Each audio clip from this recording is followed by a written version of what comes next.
Loris. Ciao a tutti, io sono qui per ringraziarvi di essere presenti in un momento delicato della storia della Repubblica Veneta e anche della Repubblica Italiana. A rischio oggi non c'è solo la nostra libertà, ma la democrazia di tutti. Oggi stiamo vivendo un momento drammatico, socialmente drammatico. Le discriminazioni sono all'ordine del giorno. Voi lo sapete che io sono stato all'ONU, ho parlato davanti ai delegati di 200 paesi del mondo per dire di no alle discriminazioni che noi veneti stiamo subendo. E purtroppo oggi anche gli italiani li stanno subendo in una maniera devastante. Io sono stato a Bassano il 27 di gennaio, giorno della memoria. Sapete che per scelta personale io e mia moglie e mie figlie qui presenti abbiamo deciso di fare l'educazione parentale. Noi genitori insegniamo ai nostri figli.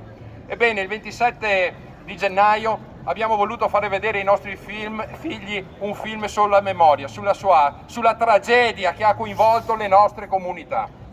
Poi al pomeriggio sono andato a Bassano e visto che sapevo che c'erano 2 figli di superstiti ebrei che hanno raccontato la loro storia, ed è giusto che lo sapete, che anche da noi in Veneto c'era chi era collaborazionista con il sistema. C'era chi in cambio di 1000 lire di allora diceva dove si nascondevano gli ebrei che poi venivano mandati ai forni crematori. E io ho detto di no a queste porcherie. Io ho detto che ancora oggi dobbiamo rifiutarci di portare avanti queste discriminazioni che sono ancora nel nostro territorio. E ho detto pubblicamente che chi difende la Costituzione, chi ha giurato lealtà alla Costituzione, non può girarsi dall'altra parte, la deve difendere. E grande responsabilità è anche del popolo. Di fronte alle discriminazioni abbiamo il dovere morale e etico di dire di no. E invece è troppo facile girarsi dall'altra parte e andare dove tira il vento.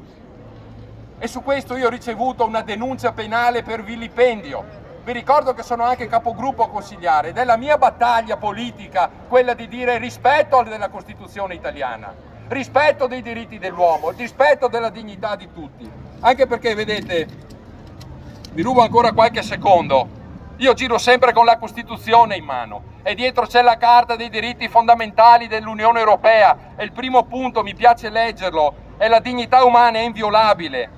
Essa deve essere rispettata e tutelata e questo oggi non viene fatto, io lo denuncio pubblicamente e poi su questo dalla città di Bassano mi sono preso un daspo. Io per 3 anni non posso andare a Bassano perché sono un soggetto pericoloso. Bravo Loris! Ci stanno dicendo cose non vere sulle morti di questo periodo. Io ho i dati di Trieste, dove un consigliere comunale ha avuto il coraggio di renderli pubblici. È stato fermato dalle forze dell'ordine, portato in caserma e pestato a sangue perché ha parlato. E questa è la nuova Italia. Questo è il nuovo pensiero unico. Io dico di no. Io ho il coraggio di dire di no, perché io mi metto di traverso contro chi è criminale nei confronti della Costituzione. E voi è giusto che lo sapete, una città come Trieste, i morti medi ogni anno sono 3.000, 2009 3.050, quello è il range. 2008 rispetto al 2021, 50 morti in più nel 2021, 1 a settimana su una città di Trieste che ha centinaia di migliaia di abitanti e su questo hanno messo in ginocchio un'economia, hanno messo in ginocchio un paese intero, l'Italia e in particolare il Veneto. Perché il Veneto, è giusto che lo sappiate, quello che è stato stabilito a Washington, la Global Health Security Agenda, è il paese cavia per le sperimentazioni vaccinali a livello mondiale. Informatevi! Ve lo dico perché sono stato sindaco, io questi dati li ho in mano. Io ho tutta la documentazione, signori. E proprio perché mi sono preso queste denunce io oggi mi difendo. E umilmente, con il cappello in mano, sono a chiedere il vostro aiuto perché fare ricorsi al TAR costa tantissimo.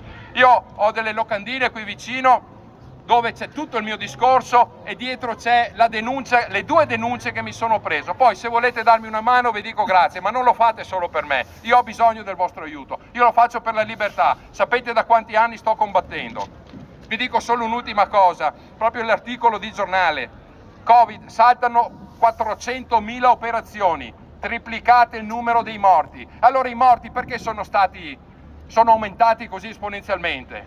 Perché c'è stato il Covid o è una manovra per affossare la nostra sanità pubblica, la numero 1 nel mondo? Perché la devono regalare ai privati? Perché sappiate, quest'anno 80.000 aziende le vogliono far chiudere. Allora noi come spirito veneto, proprio perché proveniamo da una storia, lo dice San Marco, Pax Tibi Marce Evangelista Meo, mai fare guerra, mai essere violenti. Con il cuore in mano, con la bandiera della pace, dobbiamo essere esempio di una nuova civiltà, di un nuovo modello sociale. Io ho qui con me questi volantini da distribuire, non posso scrivere che faccio un ricorso al TAR perché poi me lo bloccano di nuovo, mi bloccano i conti correnti e tutto, è un aiuto per la libertà, ho dovuto metterlo in questo modo sul consiglio anche dei miei legali perché purtroppo sono sotto l'occhio del ciclone, qualsiasi cosa faccio non va bene, ma io non mi fermo. Perché prima di tutto viene la dignità e se queste sono le piazze, abbiamo visto oggi i monumenti dedicati ai caduti, i nostri genitori, i nostri nonni sono morti per la libertà, i nostri padri costituenti hanno fatto una Costituzione meravigliosa, noi non possiamo tradire questo giuramento, il tradire questo giuramento ci porta diritti verso la nuova schiavitù, dipende da ognuno di noi. Grazie.